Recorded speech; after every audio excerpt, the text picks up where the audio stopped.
ಶಿವಮೊಗ್ಗ ಲೋಕಸಭಾ ಕ್ಷೇತ್ರದ ಎಲ್ಲ ವಿಧಾನಸಭಾ ಕ್ಷೇತ್ರಗಳಲ್ಲಿ ನನಗೆ ಹೆಂಗಿದೆ ಬೆಂಬಲ ಅನ್ನೋದು ಅವ್ರಿಗೆ ಚಿತ್ರಣ ಅವ್ರ ಕಣ್ಣು ಮುಂದೆ ಇಲ್ಲ.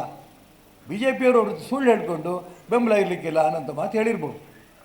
ನಾನು ಗೆದ್ದ ಮೇಲೆ ಗೊತ್ತಾಗುತ್ತೆ ಅಣ್ಣಾಮಲೈ ಅವರಿಗೆ ಪೂರ್ಣ ಜನ ಬೆಂಬಲ ಏನು ಗೊತ್ತಾಗುತ್ತೆ.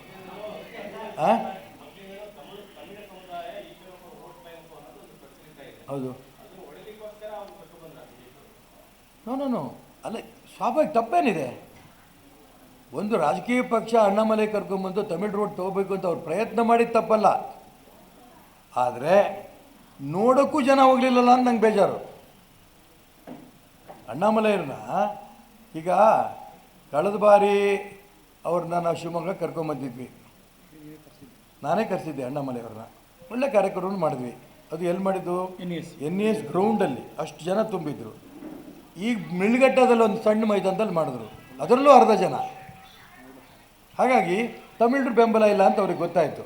ಆಮೇಲೆ ಈಶ್ವರಪ್ಪನ ಚುನಾವಣೆಯಲ್ಲಿ ಏನೇನು ಪದ ಬಳಸ್ಯಾರೆ, ಗಂಭೀರ ತೊಗೊಳಲ್ಲ ಅಂತ ಹೇಳಿದ್ದಾರೆ ಅಂದರೆ ಅದಕ್ಕೋಸ್ಕರ ಹೇಳ್ತಿರೋದು. ಅವರಿಗೆ ಗೊತ್ತಿಲ್ಲ ಪಾಪ ನಮ್ಗೆ ಹೆಂಗೆ ಬೆಂಬಲ ಇದೆ ಅಂತ. ಚುನಾವಣೆ ಗೆದ್ದ ತಕ್ಷಣ ಫಸ್ಟ್ ಮೋದಿ ಹತ್ರ ಹೋಗ್ತೀನಿ, ಅದಾದ ತಕ್ಷಣ ಅಣ್ಣಾಮಲೈ ಹತ್ರನೇ ಹೋಗಿ ಭೇಟಿ ಮಾಡ್ತೀನಿ. ಯಾಕಂದರೆ ಅವ್ರು ನಮ್ಮ ಲೀಡರ್ ಅಲ್ಲ ಅಂತ ನಾನು ಹೇಳೋಕ್ಕೆ ಇಷ್ಟಪಡಲ್ಲ.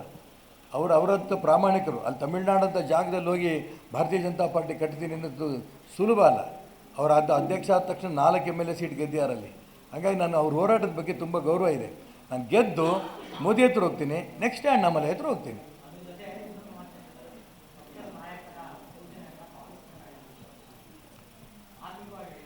ಪಕ್ಕದಲ್ಲಿದ್ದಂಥ ಯಡಿಯೂರಪ್ಪನವ್ರಿಗೆ ಹೇಳಿರ್ಬೋದು ಅವರು, KGP ಯಾಕೆ ಕಟ್ಟಿದ್ದೇನೆ, ಇದೆಯೋಲ್ಲ ಅಂತ. ನನ್ನ ಜೀವನದಲ್ಲಿ ಪಕ್ಷದ ನಾಯಕರು ಹೇಳಿದ ಮನ್ನ ಯಾವ ಮಾತು ಇವತ್ತಿನ ತನಕ ಮೀರಿಲ್ಲ. ಸಂಗೊಳ್ಳಿ ರಾಯಣ್ಣ ಬ್ರಿಗೇಡ್, ಹಿಂದುಳಿದವರು, ದಲಿತರು ದೊಡ್ಡ ಸಂಖ್ಯೆಯಲ್ಲಿ ಸೇರಿದ್ವಿ. ಕೂಡಲ ಸಂಗಮದಲ್ಲಿ ಲಕ್ಷಾಂತರ ಜನ ಸೇರಿದ್ವಿ. ಹಿಂದುಳಿದವರು, ದಲಿತರು. ನಿಜಕ್ಕೂ ನಂಗೆ ತುಂಬ ಸಂತೋಷ. ಯಡಿಯೂರಪ್ಪನವ್ರು ಬೆಂತಡ್ತಾರೆ, ಒಳ್ಳೆ ಕೆಲಸ ಮಾಡು ಅಂತ ಹೇಳ್ತಾರೆ ಅಂತ ಅಂದ್ಕೊಂಡಿದ್ದೆ ನಾನು, ಮುಂದುವರಿ ಅಂತ. ಅಮಿತ್ ಶಾ ಹೋಗಿ ಕಂಪ್ಲೇಂಟ್ ಮಾಡಿದ್ರು.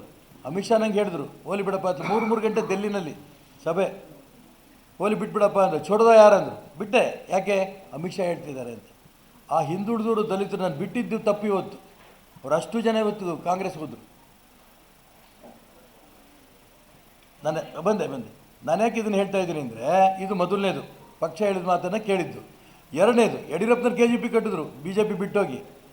ಪಕ್ಷ ನನಗೆ ಹೇಳ್ತು, ಮಂತ್ರಿ ಸ್ಥಾನಕ್ಕೆ ರಾಜೀನಾಮೆ ಕೊಟ್ಟು BJP ಅಧ್ಯಕ್ಷ ಆಗು ಅಂದರು.